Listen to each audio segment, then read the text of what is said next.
Market গিয়েছিলাম ফুচকা খেতে, ঠিক আছে, এই এলাম। অনেক ঘরের কাজ পড়ে আছে, ঠিক আছে, তোমরা দেখবে এসো, ঠিক আছে, চলে আসো আমার সামনে।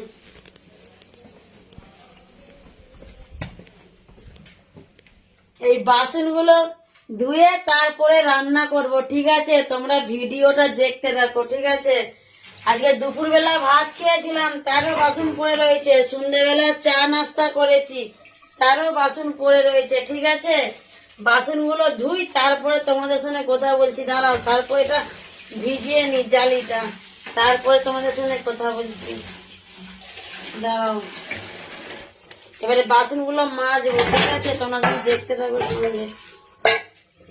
চা খেয়েছি, চায়ের বাটি পড়ে রয়েছে। দুপুরবেলা দুধ দিয়ে ভাত খেয়েছি, দুধের সসমান ফসমান সব পড়ে রয়েছে, ঠিক আছে। দাঁড়াও, এই যে জল বুলিনি, নালে তো শক্ত হয়ে থাকে, ছাড়াতে অসুবিধা হয়। তোমরা কিসে ভাত করো, হাঁড়িতে না গামলিতে? আমি দেখো বিশাল বড় গামলিতে ভাত করি, দেখতে পেয়েছো? এই দেখো, এগুলো একটু করলে ভিজিয়ে নি, তারপরে কথা বলছি। কলটা বন্ধ করে দিই, এবার বাসনগুলো ধুয়ে নিই, ঠিক আছে। আমরা শুধু ভিডিওটা কেমন হয় শুধু দেখে বলবে, আর যদি ভালো হয় একটা লাইক, একটা কমেন্ট, একটা শেয়ার করে দিও, ঠিক আছে বন্ধুরা। তোমাদের কি সবার নাস্তা হয়ে গেছে? সন্ধ্যের নাস্তা?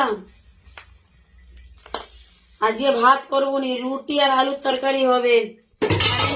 8:30 বাজে, ঠিক আছে। কখন করব? এই বাসন ধুচ্ছি, ধুয়ে তারপরে আলু কুটবো, কুটে তারপরে তরকারি বসাবো। হাই বন্ধুরা,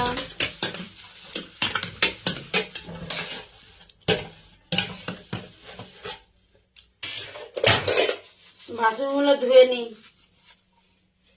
তোমরা তো সব খেয়ে দে মনে হচ্ছে বাসন ধুয়ে লাও, আমি বাসন ফেলে রাখি, পরে ধুই।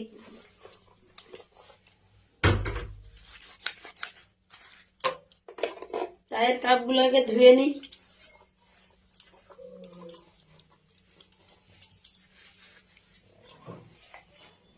তোমাদের রাত্রে কি রান্না হচ্ছে একটু বলবে, ঠিক আছে, কমেন্ট বক্সে।